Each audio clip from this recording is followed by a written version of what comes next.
Boa noite, irmãos.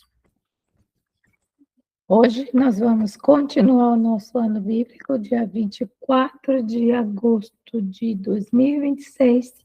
Hoje nós vamos ler o livro de Jó, capítulos 32 e 33, Mateus 13, 24 a 30, Mateus 13 também, 36 a 43, e o livro Parábolas de Jesus, capítulo 4, Porque existe o mal.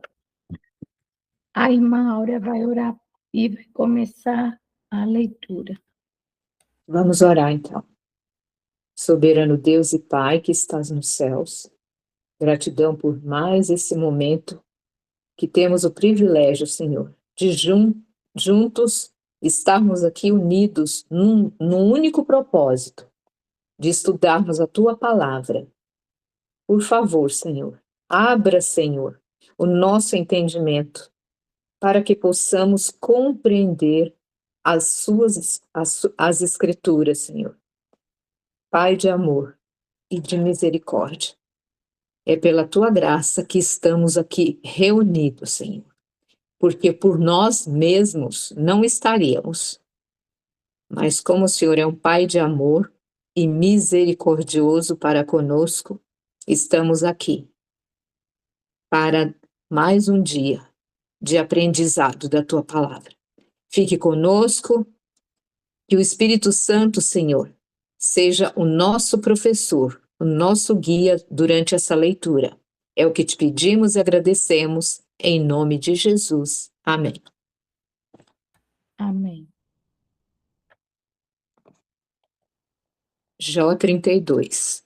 Cessaram aqueles 3 homens de responder a Jó no tocante ao se ter ele por justo aos seus próprios olhos. 2. Então se acendeu a ira de Eliú, filho de Baraque, o Buzita, da família de Rão. Acendeu-se a sua ira contra Jó, porque este pretendia ser mais justo do que Deus. 3. Também a sua ira se acendeu contra os 3 amigos, porque mesmo não achando eles o que responder, condenavam a Jó. Eliú, porém, esperava para falar a Jó, pois eram de mais idade do que ele. 5. Vendo Eliú que já não havia resposta na boca daqueles 3 homens, a sua ira se acendeu. Disse Eliú, filho de Baraque, o Buzita: eu sou de menos idade, e vós sois idosos. Arreceei-me e temi de vós declarar a minha opinião. 7. Dizia eu: falem os dias e a multidão dos anos ensine a sabedoria. 8. Na verdade, há um espírito no homem, e o sopro do Todo-Poderoso o faz sábio. Os de mais idade não é que são os sábios, nem os velhos os que entendem o que é reto. 10. Pelo que digo, dai-me ouvidos, e também eu declararei a minha opinião. 11. Eis que aguardarei as vossas palavras e dei ouvidos as vossas considerações, enquanto quem sabe buscáveis o que dizer. 12. Atentando, pois, para vós outros, eis que nenhum de vós houve que refutasse a Jó, nem que respondesse às suas razões. 13. Não vos desculpeis, pois, dizendo: achamos sabedoria nele. Deus pode vencê-lo e não o homem.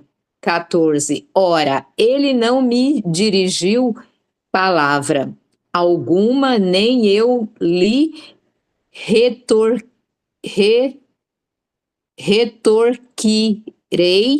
com as vossas palavras. 15. Jó, os três estão pasmados, já não respondem, faltam-lhes as palavras. Acaso devo esperar, pois não falam, estão parados e nada mais respondem? 17. Também eu concorrerei com as minhas respostas, declararei a minha opinião, porque tenho muito que falar, e o meu espírito me constrange. 19. Eis que dentro de mim sou como ovinho sem respiradouro, como odres novos prestes a arrebentar-se. 20. Permite, pois, que eu fale para desafogar-me, abrirei os lábios e responderei. Não farei acepção de pessoas, nem usarei de lisonjas com o homem. 22. Porque não sei lisonjear, em caso contrário, em breve me levaria o meu Criador. Eliú Amém. repreende a Jó. Capítulo 33. Ouve, pois, Jó, as minhas razões, e dá ouvidos a todas as minhas palavras. Faça agora falar, e minha boca fala a língua.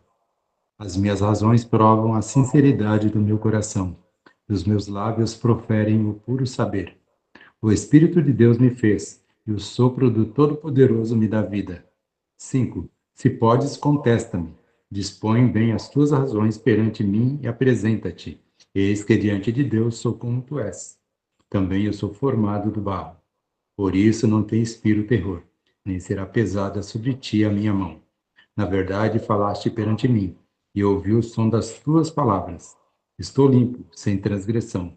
Puro sou e não tenho iniquidade. 10. Eis que Deus procura pretextos contra mim, e me considera como seu inimigo. Põe no tronco os meus pés e observa todas as minhas veredas. Nisto tu não tens razão. Eu te respondo, porque Deus é maior do que o homem. Por que contendes com ele, afirmando que não te dá contas de nenhum dos seus atos? Pelo contrário, Deus fala de um modo, sim, de dois modos, mas o homem não atende. Em sonho ou em visão de noite, quando cai sono profundo sobre os homens, quando adormecem na cama, então lhes abre os ouvidos e lhes cela a sua instrução, para apartar o homem do seu desígnio e livrá-lo da soberba, para guardar a sua alma da cova e a sua vida de passar pela espada. 19. Também no seu leito é castigado com dores, com incessante contenda nos seus ossos, de modo que a sua vida abomina o pão, e a sua alma a comida apetecível. A sua carne que se via, agora desaparece, e os seus ossos que não se viam, agora se descobrem. A sua alma se vai chegando à cova, e a sua vida aos portadores da morte. 23. Se com ele houver um anjo intercessor, um dos milhares, para declarar ao homem o que lhe convém, então Deus terá misericórdia dele e dirá ao anjo: redime-o, para que não desça a cova. Achei resgate. 25. Sua carne se robustecerá com o vigor da sua infância, e ele tornará os dias da sua juventude. Deveras orará a Deus, que lhe será propício, e ele com júbilo verá a face de Deus, e este lhe restituirá a sua justiça. Cantará diante dos homens e dirá: pequei, perverti o direito e não fui punido segundo merecia. Deus redimiu a minha alma de ir para a cova, e a minha vida verá a luz. Eis que tudo isto é obra de Deus, 2 e 3 vezes para com o homem, 30 para reconduzir da cova a sua alma e o alumiar com a luz dos viventes. Escuta, pois, ó Jó, ouve-me, cala-te e eu falarei. Se tens alguma coisa que dizer, responde-me. Fala, porque desejo justificar-te. Se não, escuta-me, cala-te e ensinar-te-ei a sabedoria. Mateus 13, 24. A parábola do joio. Outra parábola lhes propôs, dizendo: o reino dos céus é semelhante a um homem que semeou boa semente no seu campo. 25. Mas enquanto os homens dormiam, veio o inimigo dele, semeou o joio no meio do trigo e retirou-se. 26. E quando a erva cresceu e produziu fruto, apareceu também o joio. 27. Então, vindo os servos do dono da casa, lhe disseram: Senhor, Senhor, não semeaste boa semente no teu campo? De onde vem, pois, o joio? 28. Ele, porém, lhes respondeu: o inimigo fez isso. Mas os servos lhe perguntaram: queres que vamos e arranquemos o joio? 29. Não, replicou ele, para que, ao separar o joio, não arranqueis também com ele o trigo. 30. Deixai-os crescer juntos até a colheita. E no tempo da colheita direi aos ceifeiros: ajuntai primeiro o joio, atai-o em feixes para ser queimado, mas o trigo recolhei-o no meu celeiro. Amém. Amém. Mateus 13, 36 a 46. A 43, a explicação da parábola do joio. Então, despedindo as multidões, foi Jesus para casa. E chegando-se a ele, os seus discípulos disseram: explica-nos a parábola do joio do campo. E ele respondeu: o que semeia a boa semente é o filho do homem. O campo é o mundo, a boa semente são os filhos do reino, os joios são os filhos do maligno. O inimigo que o semeou é o diabo. A ceifa é a consumação do século, e os ceifeiros são os anjos. 40. Pois assim como o joio é colhido e lançado ao fogo, assim será na consumação do século. Mandará o Filho do Homem os seus anjos, que ajuntarão do seu reino todos os escândalos e os que praticam a iniquidade, e os lançarão na fornalha acesa. Ali haverá choro e ranger de dentes. 43. Então os justos resplandecerão como o sol, no reino de seu Pai. Quem tem ouvidos para ouvir, ouça. Amém. Capítulo 4. Porque existe o mal. Propôs-lhe outra parábola, dizendo: o reino dos céus é semelhante ao jovem que semeia boa semente no seu campo. Mas dormindo os homens, veio o seu inimigo e semeou o joio no meio do trigo e retirou-se. E quando a erva cresceu e frutificou, apareceu também o joio. Mateus capítulo 13, 24 até 26.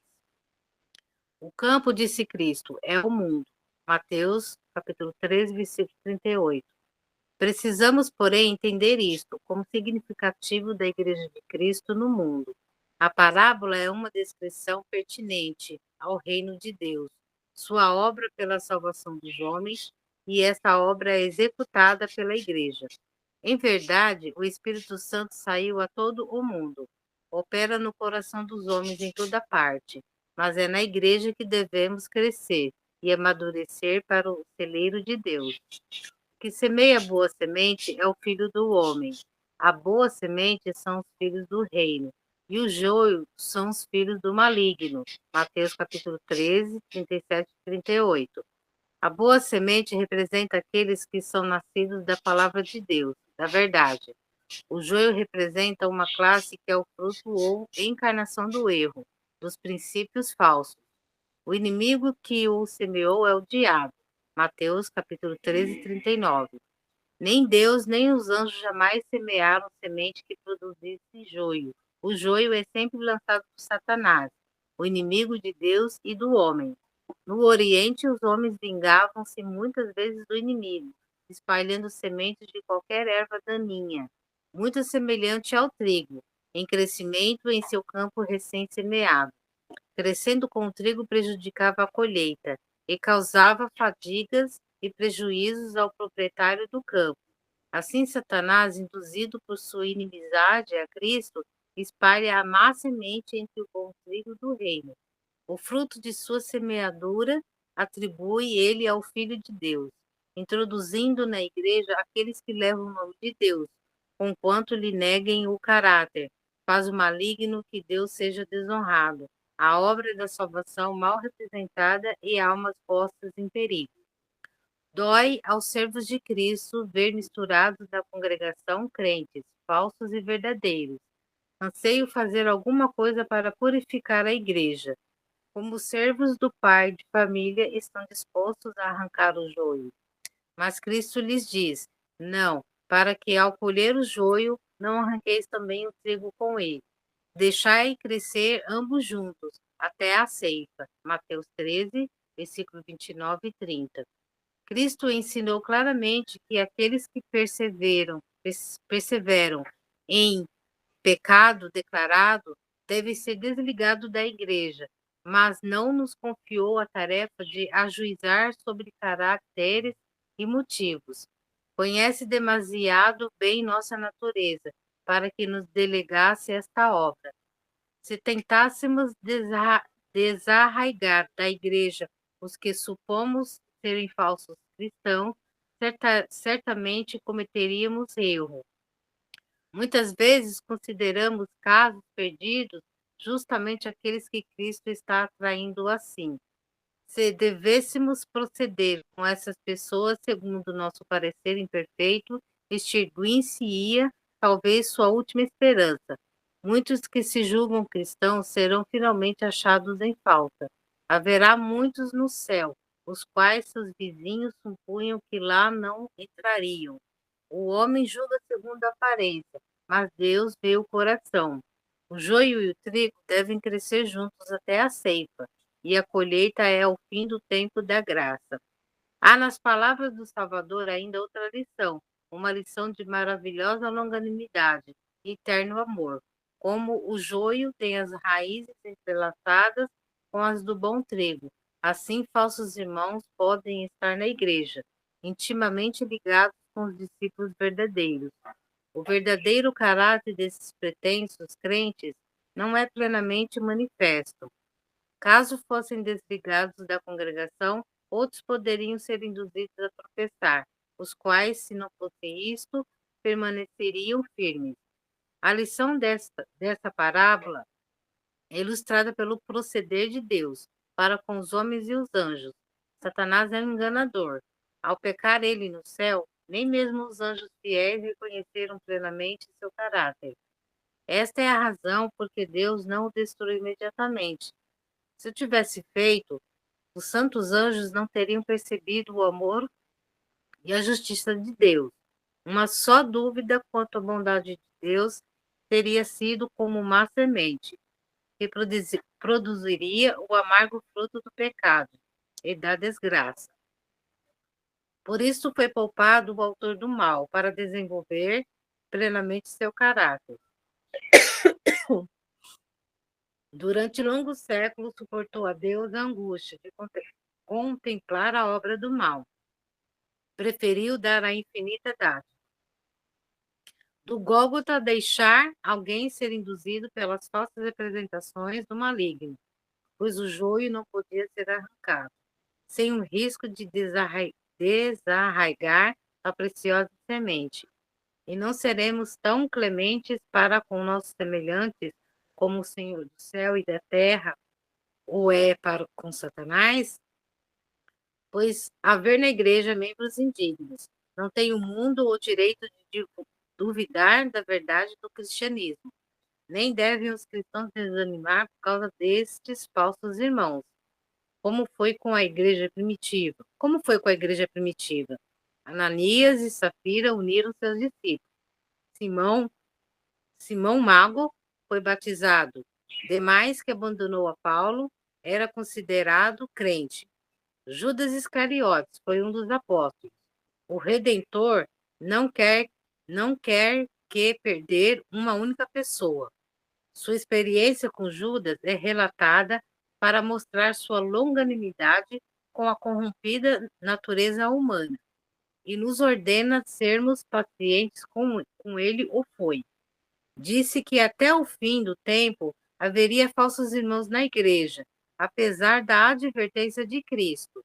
Tem os homens procurado arrancar o joio, para punir os que foram considerados malfeitores. Tem a igreja recorrido ao poder civil. Os que divergiram das doutrinas dominantes foram encarcerados, martirizados e mortos por instigação de homens que pretendiam agir sob a sanção de Cristo. Mas atos tais são inspirados pelo Espírito de Satanás, não pelo Espírito de Cristo. Esse é o método peculiar de Satanás, de submeter o mundo a seu domínio. Por esta maneira de proceder com supostos hereges, Deus tem sido mal representado pela Igreja. Na parábola de Cristo, não nos é ensinado que julguemos e condenemos a outros. Antes sejamos humildes e desconfiemos do eu. Nem tudo que é semeado no campo é bom trigo. O estarem os homens na igreja não prova que são cristãos.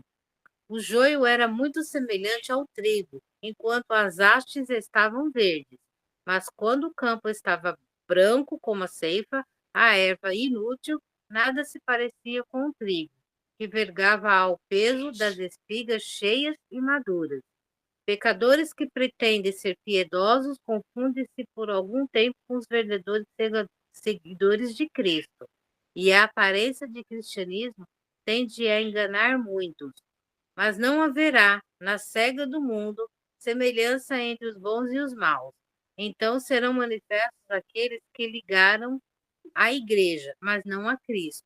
É permitido ao joio crescer entre o trigo, desfrutar os mesmos privilégios de sol e chuva, mas no tempo da ceifa será vista a diferença entre o justo e o ímpio, entre o que serve a Deus e o que não o serve. Malaquias, capítulo 3, versículo 18. Cristo mesmo decidirá quem é digno de ser membro da família celestial. Julgará todo homem segundo suas palavras e obras. A profissão de fé nada pesa na balança. O caráter é que decide o destino. O Salvador não aponta a um tempo em que todo o joio se tornará trigo. O trigo e o joio crescem juntos, até a ceifa, o fim do mundo. Então o joio será atado com molho, para ser queimado, e o trigo será recolhido no celeiro de Deus. Então os justos resplandecerão como o sol, no reino de seu Pai. Mateus 13, versículo 43. Mandará o Filho do Homem os seus anjos, e eles colherão do seu reino tudo o que causa escândalo, e os que cometem iniquidade, e lançá-los-ão na fornalha de fogo. Ali haverá pranto e ranger de dentes. Mateus capítulo 3, versículo 41 e 42. Pode orar, irmã. Amantíssimo Deus, Pai amado, que habita nas alturas do céu, graças te damos, Senhor, por esta mais uma oportunidade de estarmos aqui, Senhor, meditando na tua palavra. Pedimos a Ti, Senhor, que o Espírito Santo sempre nos dê orientação, nos dê entendimento às leituras das Suas Santas Escrituras, Senhor. Dá-nos a Tua paz, dá-nos a Tua companhia, abençoe a cada um de nós. Perdoe os nossos pecados, em nome de Jesus. Amém. Senhor. Amém. Amém, amém, amém. Amém. Amém. Amém.